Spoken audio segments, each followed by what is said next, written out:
Selamat siang. Siang. Salam Happy Grace dari Tuhan kita Yesus Kristus, Bapa kekal kita.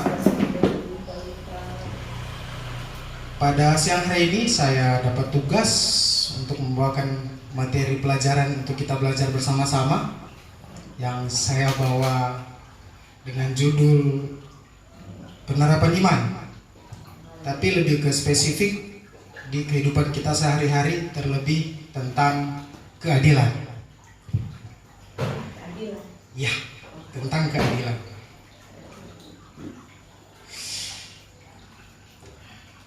Sebelum saya memulai materi saya kembali memperkenalkan komunitas kita pada saat ini kita berkumpul. Nama gereja resmi kami GPDI Christ Ambassador atau Cafe Christ Ambassador Fellowship, adalah program belajar dari GPDI Christ Ambassador Manado. Jadi di sini kita belajar bersama-sama. Seperti saya masih pemula, semuanya belajar dari suhu-suhu yang ada. Semua kita anak Tuhan, saling melengkapi agar tidak ada yang tertinggal pengetahuannya tentang Bapa kekal kita. Baiklah, kita buka pada kitab Yakobus 2 ayat 22.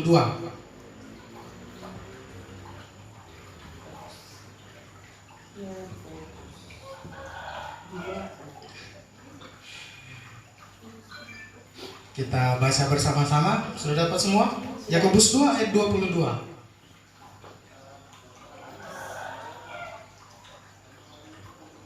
Kita baca bersama-sama, 2, 3. Kamu lihat bahwa iman bekerja sama dengan perbuatan-perbuatannya, dan oleh perbuatan-perbuatan itu iman menjadi sempurna. Amin. Apakah kita merasa iman kita sempurna? Angkat tangan yang merasa iman sempurna.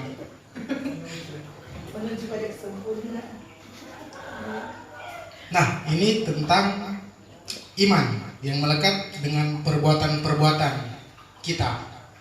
Ini saya bahas keseharian kita yang orang alami secara manusiawi.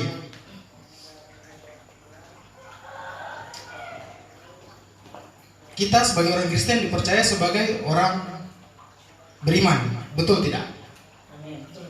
Orang percaya, betul, percaya Yesus. Lalu orang percaya Yesus selalu bilang, soy apa le? Dan apa le? Kayak apa kong begini? Kemana iman? Apakah dengan iman orang bilang itu? Tentu tidak. Kong ada orang yang bilang, saya beriman kepada Yesus Kristus, tapi saya setiap hari dapat masalah.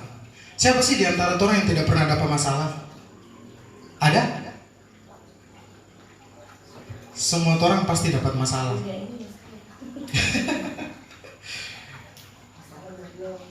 Ya, meskipun kecil itu tetap dibilang masalah. Contoh paling kecil di motor, misalnya kita bawa motor, kempes ban, soy apa lagi? Katanya beriman. Tapi lucu kalau orang bilang, orang beriman kok begitu di kelakuan. Mengapa? Hal buruk selalu terjadi kepada kita. Padahal kita sudah merasa diri bahwa ke gereja selalu, taruh persembahan oke, berbuat baik oke, fine saja, apa kita banyak masalah kan? Ini berbicara tentang keadilan. Nah, ini menyangkut DP topik keadilan. Adilkah Tuhan yang kita imani itu? Adil tak? Adil. Kalau adil, Tuhan itu adil. Adil, pasti adil. Lalu ada orang bilang begini. Ini realita nih. Ada teman yang bilang, Van, kita kok mau cari kerja. Nah terus, susah. Saya susah cari kerja. Kenapa? Ya enggak kayak kalian udah pernah kerja, gampang cari kerja di tempat lain, enak, sudah ada referensi, udah ada pengalaman. Kita mah ya udahlah, tunggu aja. Biar Tuhan yang ngatur. Saya beriman kepada Tuhan. Semua akan indah pada waktunya. Kerja tak mau, usaha tak mau. Aku bikin status divisi begini. Semua akan indah pada waktunya. Hei, kau racun, bangun. Kau tidur terlalu miring. Tidak, iman tidak bekerja seperti itu.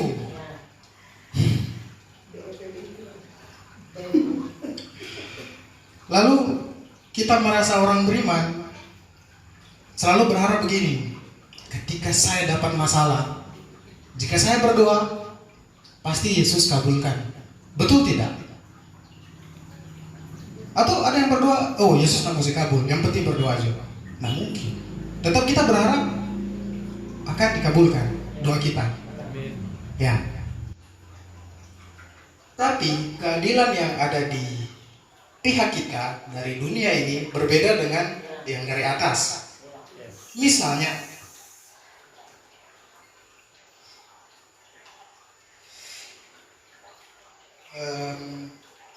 kita diperhadapkan dengan situasi yang sulit.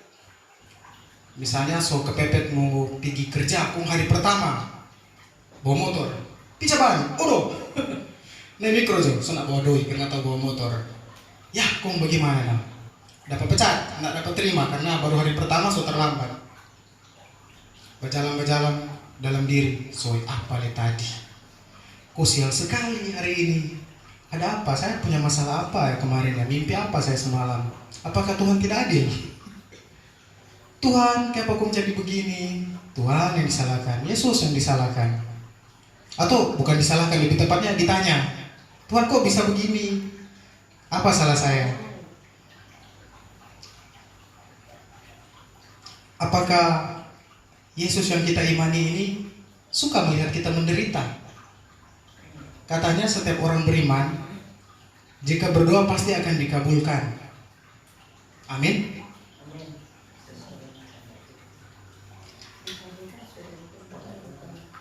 Ya, keadilan Tuhan tidak sama dengan keadilan di dunia ini. Ya seperti kita tahu yang viral-viral sekarang, masalah Eliezer sudah jujur katanya mau segala macam, tapi apa pada akhirnya? Sayang ya. Nah, keadilan Tuhan tidak bisa dibikin seperti itu. Terus mengenai doa kita berdoa dengan iman. Misalnya, saya meminta kekuatan dari Tuhan. Lord, give me strength. Apakah Tuhan kasih kekuatan? Apakah Yesus memberikan kekuatan? Belum pasti. Yesus give you problem to solve it. Yesus memberikan kita masalah untuk diatasi. Yesus menempatkan kita di suatu yang sulit. Agar bisa keluar dari situasi yang sulit, kita harus atasi masalah itu. Betul tidak? Ini doa, meminta. Kita kan meminta. Misalnya, Tuhan, ini kita takut di gelap atau di mana di laut, sementara dunia kencang. Tuhan, berikan saya keberanian. Apa Tuhan akan berikan keberanian? Tidak. Yesus memberikan bahaya untuk diatasi. Ketika kita meminta cinta atau kasih, Tuhan memberikan orang yang banyak masalah untuk didorong.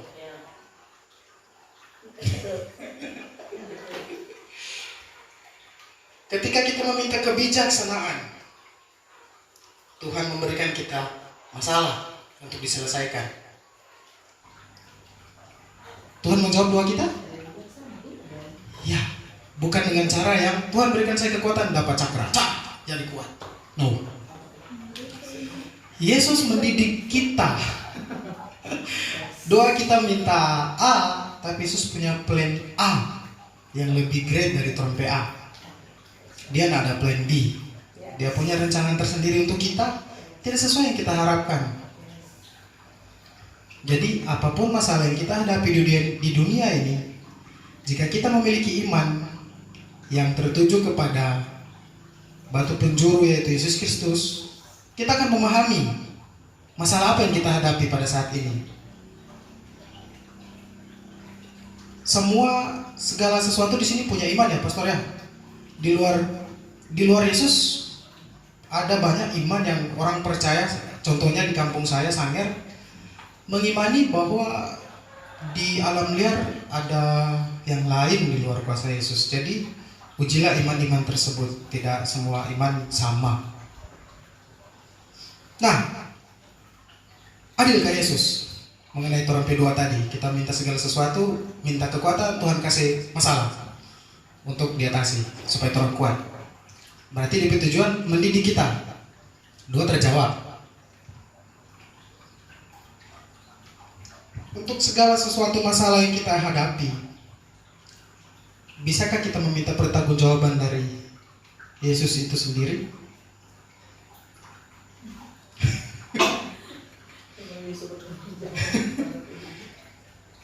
Katanya segala sesuatu diatur oleh Dia. Lalu saya kehilangan ini, ini. Bisa kita meminta pertanggungjawaban dari Dia? Why you do this to me? Why? Ketika orang datang pada DP puncak amarah, yang taruhlah orang awam, misalnya yang tidak kenal Kristus, dia tuntut, katanya God is everywhere, omnipresent, omniscient, segala macam. Kalau dia di mana-mana, datang dia di sini. Kita mau tuntut, kok kita bisa kehilangan ini, kita bisa kena ini. Ini bukan.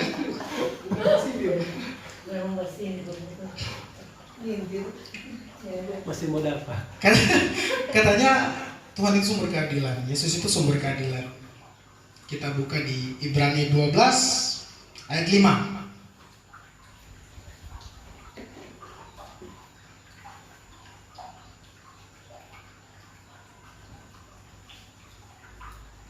Sudah? Kita baca bersama-sama. 3, 1. Dan sudah lupakah kamu akan nasihat yang berbicara kepada kamu seperti kepada anak-anak?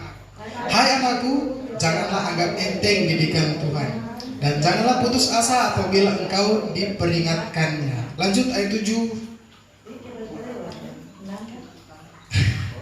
Baca 6. Lanjut 6. Karena Tuhan mengajar orang yang dikasihinya dan mengajar orang yang diakuinya sebagai anak. Jika kamu harus belajar Allah memperlakukan kamu seperti anak. Di manakah terdapat anak yang tidak diajar olehnya? Di sini saya menarik kesimpulan, orang beriman atau orang percaya hidup tidak enak. Jangan berpikir dengan saya beriman, saya percaya kepada Yesus, enak. Salah. Banyak tantangan, banyak masalah, banyak cobaan. Yang berarti bukan Yesus itu tidak adil, tapi kita dididik. Nah, memang tiap-tiap ganjaran pada waktu ia diberikan tidak datang sukacita, tetapi duka cita. Tetapi kemudian ia menghasilkan buah kebenaran yang memberikan damai kepada mereka yang dilatih olehnya. Itu terdapat di Ibrani 12 ayat 11. Ada juga di Yohanes 15 ayat 2, kita buka.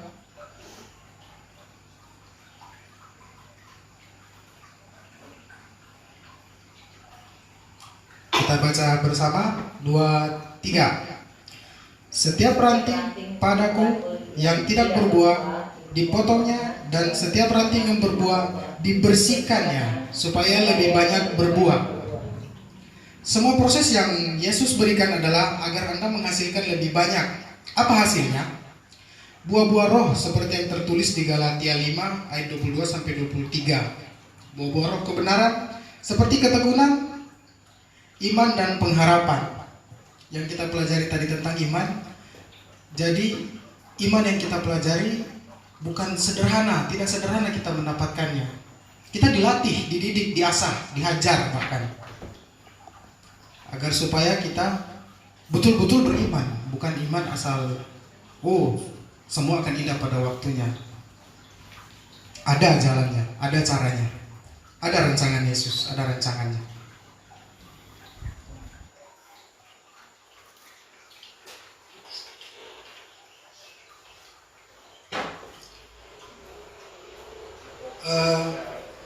Untuk keadilannya, ini kan sekarang orang so beriman, balik ke tadi, dapat masalah, misalnya kehilangan orang yang orang kasihi, atau berangkat misalnya, bukan apa tapi saling orang misalnya bekerja di luar kota ya, kan ada anak cuma satu, jauh.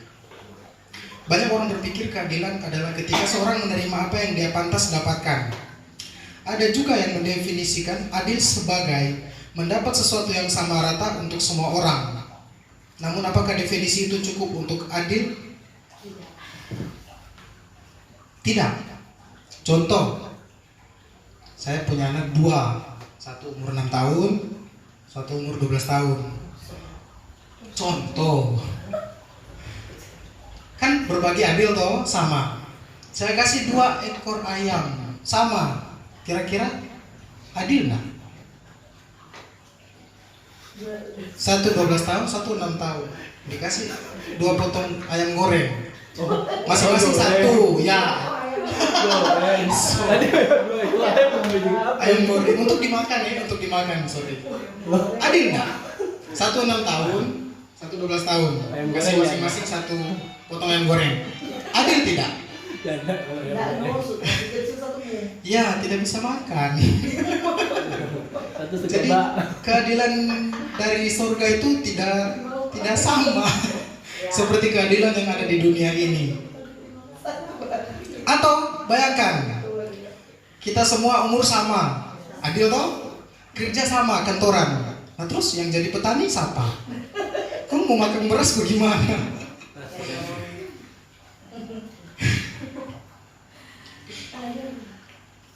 Namun di balik keragaman kita, keberagaman kita, Yesus tetap menjaga dan mencukupkan kita. Tuhan memberikan hujan dan matahari bagi orang yang baik dan yang jahat. Bukankah itu adil? Adil. Keadilan Tuhan juga tidak berarti semua orang mendapatkan apa yang pantas dia dapatkan. Jika baik dia mendapatkan hal yang baik, jika jahat dia pun pantas mendapatkan hukumannya.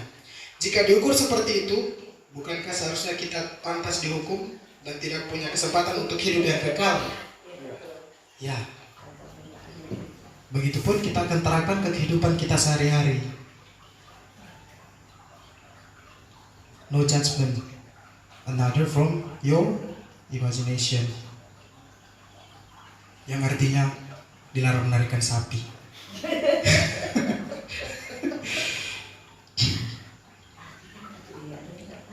Ya, jangan mengadili seseorang berdasarkan orang dasar pikiran atau imajinasi. Misalnya, saya mau istri saya seperti ini karena standarnya saya seperti ini. Ya kalau standarnya istri saya lain, mana bisa akur?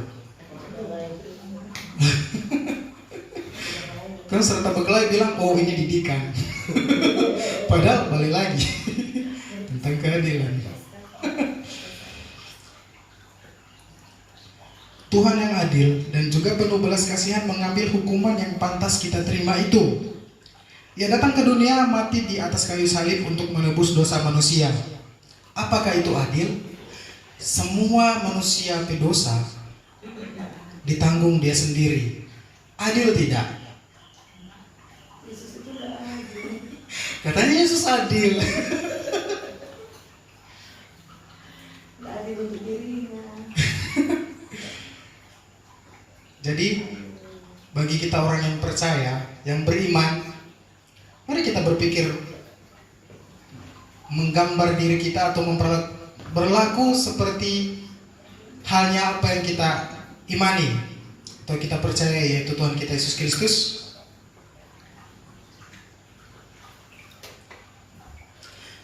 Tuhan tetap adil. Yesus itu tetap adil. Tuhan Yesus adalah anak domba Allah yang tidak bercacat dan bercela. Dosa masuk karena satu orang dan dibayar juga oleh satu orang, yaitu Yesus. Dan juga Tuhan yang adil ini juga penuh dengan belas kasihan. Kita buka di Ulangan 32 ayat 4. Ini tentang iman, tentang yang terjadi semua petorang kehidupan, apa yang kita alami, besar kecil. Kita mengucap syukur atau kita mengalami penderitaan. Ulangan 34 ayat 2. Sudah dapat semua? Kita baca bersama-sama. 25. Gunung batu. Ya, ulangan 32 ayat 4. Oh, sorry. Maafkan kesalahanku, sungguh tidak adil. Sudah, ulangan 32 ayat 4. Kita baca bersama-sama. 26. Gunung batu yang pekerjaannya sempurna, karena segala jalannya adil. Allah yang setia dengan tiada kecurangan, adil dan benar Dia. Amin. Untuk selanjutnya saya serahkan ke pastor karena ini sangat gantung. Nanti tanya ke suhu. Saya undang Pastor Jerry. Nanti ini sequel, saya bawa part 2 tahun mendatang.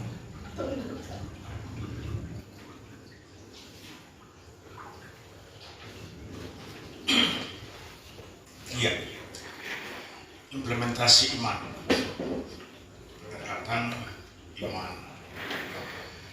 Iman terkadang hanya sebuah teori untuk memuaskan pengetahuan teologis kita. Banyak orang berteori tentang iman, dan ada banyak teori yang bermunculan ke permukaan untuk didiskusikan. Sebenarnya kata iman itu simpel, praktis, mudah dimengerti. Ya, cuma seringkali para teolog ini menjadi batu sandungan untuk jemaat awam.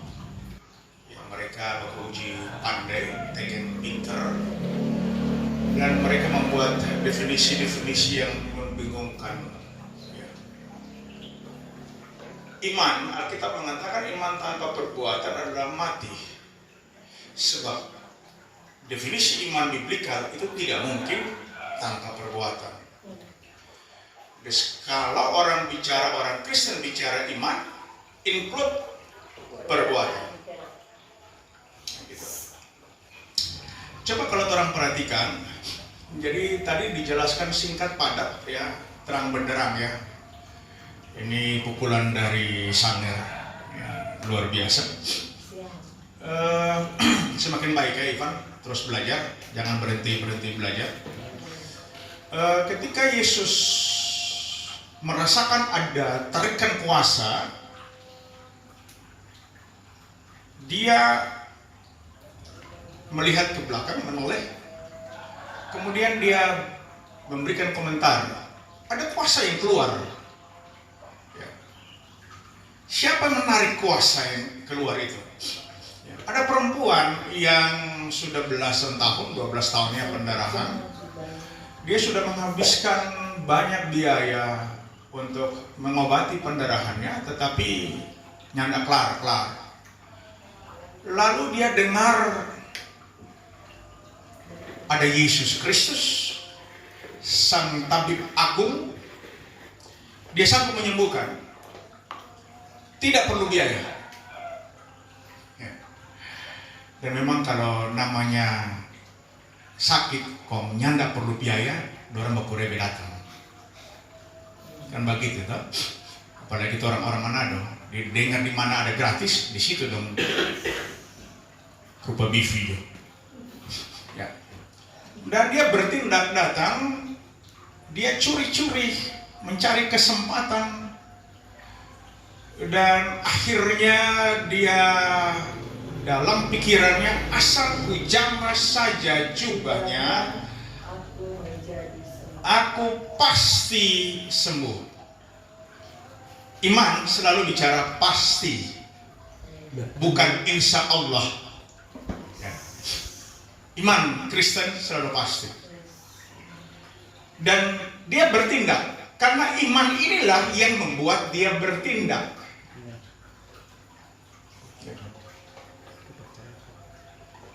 Sehingga apa hasilnya? Dia sembuh. Dia tarik keluar kuasa yang ada pada Yesus Kristus. Waktu Yesus menoleh, Yesus bilang ada kuasa yang keluar. Lalu perempuan itu sedikit merasa takut, ya. Tetapi Yesus mengatakan, imanmu telah menyembuhkan engkau. Yesus tidak pernah mengatakan perbuatanmu. Ya. Jadi mari kita cerdas mikir bahwa iman itu adalah dasarnya. Kalau iman biblikal itu pasti menghasilkan perbuatan, pasti. Ya. Makanya Yakobus bilang iman tanpa perbuatan mati. Kan tidak mungkin iman Kristen tanpa perbuatan. Ya, gitu. Dia menyembuhkan anak dari Yairus, ya. Dia mengatakan bahwa iman menyelamatkan. Semua yang dilakukan oleh Yesus karena ada orang yang beriman, dan itu cukup. Iman cukup. Ya. Nah, itu iman dalam hubungannya dengan sakit penyakit. Ya. Kalau iman dalam hubungannya dengan keselamatan, itu memang merupakan anugerah. Ada iman yang progres, ya kita harus mengetahui ini. Iman yang progres itu ditambah-tambahkan, ya. Itu ada di 1 Petrus 5, ya, kalau tidak salah. Ditambahkan kepada iman, tambah. Itu iman berprogres. Tetapi ada iman yang statis. Iman yang menyelamatkan itu statis. Karena iman itu dianugerahkan supaya kita bisa percaya kepada karya keselamatan dari Yesus Kristus. Ya kan? Sudah dapat itu tadi yang Tambah-tambah ya. di 1 Petrus, ya. 1 Petrus 5 ayat berapa ya? Ditambahkan. Tambahlah imanmu kepada pengetahuan. Di mana? Atau 2 Petrus 1? Ayat 5. Ini 2 Petrus 1. 2 Petrus 1 ayat 5. Ya. Oh iya, betul. Justru karena itu, Ya. kamu harus dengan sungguh-sungguh berusaha untuk menambahkan kepada imanmu kebajikan, dan kepada kebajikan pengetahuan, Ya. dan kepada pengetahuan penguasaan diri, kepada penguasaan diri ketekunan, dan kepada ketekunan kesalehan, dan kepada kesalehan kasih akan saudara-saudara, dan kepada kasih akan saudara-saudara kasih akan semua orang. Itu iman yang berprogres. Ya. Nah, iman ini harus ditambah supaya kita mengerti. Setiap proses kita harus berusaha untuk mengerti. Gitu. Jangan klaim bahwa ini kita punya masalah. Nah, ini bahaya ini. Ya. Saya beberapa tahun yang lalu sempat membuat naskah tulisan untuk buku, tapi sampai hari ini belum bisa terbit. Ya. Itu topik atau judulnya adalah iman yang bermasalah. Ya. Banyak orang Kristen yang punya iman bermasalah. Ya. Karena satu, yang membuat iman jadi bermasalah adalah karena orang Kristen banyak yang mengklaim bahwa kita punya masalah. Nah, itu sama dengan kita taruh masalah ke dalam iman kita. Jadi iman jadi bermasalah. Klaim terus kita punya masalah, kita punya masalah besar sekali. Kita punya masalah sama dengan gunung. Ini tidak sehat. Tetapi pada saat yang sama, tadi klaim juga bahwa Yesus tadi bilang bahwa marilah kepadaku semua yang letih, lesu, dan kecapean, berbeban berat, ya, aku pasti memberikan kelegaan. Cuma waktu datang ke Yesus, nyanda kasih turun tuh masalah, dipikul-pikul terus. Kita sudah datang, mari kita pikul. Habis didoakan, bawa pulang itu masalah. Lalu klaim bahwa kita punya masalah, dapat takut. Orang ini sombong, ini tentang siapa punya masalah paling besar. Iya kan? Kalau ada cerita, galau cerita, kita punya masalah besar. Kita punya lebih besar. Kalau mana?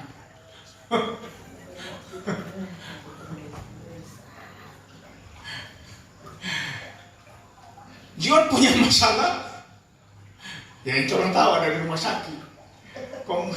Event datang, kita bermasalah lebih besar dari Jiwan. Atur Jiwan. Ya kan orang saling klaim, kita punya masalah lebih besar. Terus itu Yesus yang terbesar ini di mana kan?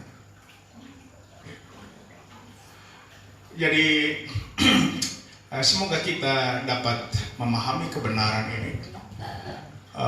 Pengertian saya membaca di sebuah buku ya, Anthony Hoekema ya. Itu dia menulis tentang iman, bahwa sebenarnya iman Kristen itu adalah menyerah. Iman Kristen itu menyerah ke dalam kekuasaan Tuhan Yesus Kristus. Menyerah. Yang Yesus bilang, biar kehendakmu yang jadi. Ya. Tetapi ada satu kata yang mengikut lagi. Jadi menyerah, give up. Angkat tangan. Nyerah. Tidak cukup sampai di situ. Give to. Banyak orang angkat tangan, tetapi nyana mau serahkan. Ya, kita menyerah, marah. Itu masalah, kita bawa pulang. Kita boleh menangis di sini sampai keluar tuh yang cairan-cairan yang lain. Tapi pulang kita bawa pulang.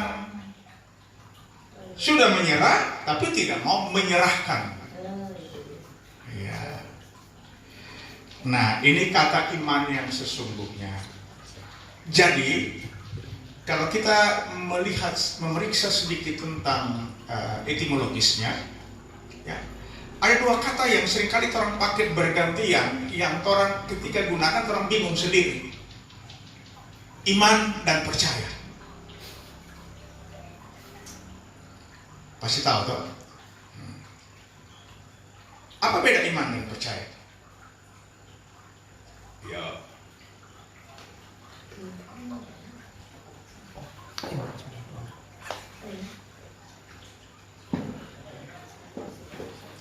Ini terang klarifikasi ini istilah ini sering dalam penerapan jadi membingungkan, ya. Jadi ambigu. Ya, taruhlah iman adalah dasar. Dan dasar itu apa? Ya, Yesus Kristus, karena Islam punya iman, Hindu punya iman. Ya. Jadi iman Kristen itu dasarnya Yesus Kristus. Tapi itu hanya sekedar kata benda. Pistis itu kata benda. Jadi pistis itu statis sifatnya. Yang membuat pistis jadi berfungsi itu yang disebut pisteo atau percaya.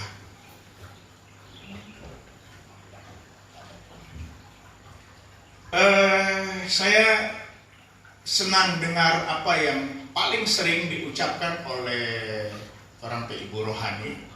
Mari aktivasi. Percaya itu merupakan bentuk aktivasi dari iman. Tanpa percaya, iman itu hanya benda. Bisa tangkap ya? Ya. Jadi dengan percaya itulah kita mengaktifkan iman yang ada di dalam kita. Yesus bilang, kalau engkau punya iman sebesar biji sesawi, itu kata benda. Sebesar biji sesawi, engkau dapat berkata, gunung ini pindah. Ketika kita berkata gunung ini pindah, inilah kerjanya percaya. Yang membuat gunung pindah karena kita percaya. Oke? Jadi apa yang diajarkan hari ini ya tentang penerapan iman, itu iman diterapkan melalui kata percaya. Ya. Paulus berkata, aku percaya maka aku berkata-kata. Nah, kalau René Descartes bilang,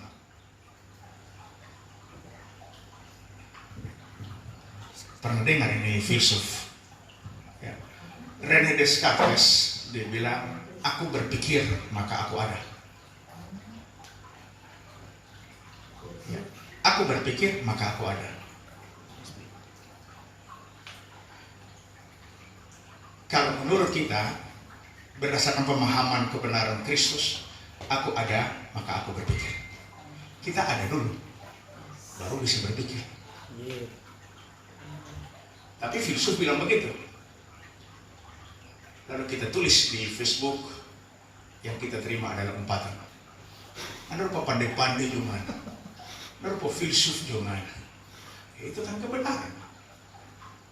Paulus berkata, aku percaya maka aku berkata-kata. Karena dia percaya Yesus Kristus, maka dia bisa berkata-kata. Kalau nyanda. Kemudian saya mau kasih tahu, titipkan ini. Seringkali kita berusaha kerja dan kita mengatakan bahwa kita sedang cari hidup. Stop menggunakan bahasa yang kacau balau itu. Anda tidak sementara mencari hidup, karena hidup itu sudah Anda punya. Kristus sudah kasih hidup itu. Ya. Jadi kita hanya memang mencari nafkah, cari makan hari-hari. Mulai perubahan dari paradigma kita, cara berpikir kita, mindset kita harus di-set ulang. Supaya iman kita berfungsi dengan benar. Ya. Ada banyak di luar sana orang berkata bahwa doa itu, ya saya ulang aja, doa itu punya kuasa. Doa tidak punya kuasa. Jadi yang benar menurut bahasa aslinya, doa itu kalau dengan yakin didoakan, itu doa harus orang benar. Kalau orang setengah benar, jangan. Karena Alkitab bilang doa orang benar itu besar. Itu energinya, bahasa Yunaninya energeo. Energinya yang besar. Jadi tergantung orang punya kemampuan berdoa. Jangan berdoa tinggi-tinggi dong, harap udah kuasanya besar. Kacau ini. Ya. Yang seperti yang minggu lalu saya kasih tahu bahwa tetangga kami, ya, itu punya anak, sementara anak perempuan itu ditarik keluar oleh si Diabolos dan para prajuritnya. Kemudian datang pendeta-pendeta berdoa, doa-doa berkat, doa-doa standar. Jadi kita bilang ini salah berdoa. Anak ditarik keluar, dirampas, dirampok oleh iblis. Lalu berdoa, minta-minta berkat. Ada yang sempat kasih bahasa begini, ya ini mungkin cara Tuhan untuk menguji bro punya kesabaran. Setan ada tarik kasih keluar, tunggu orang mesti sabar.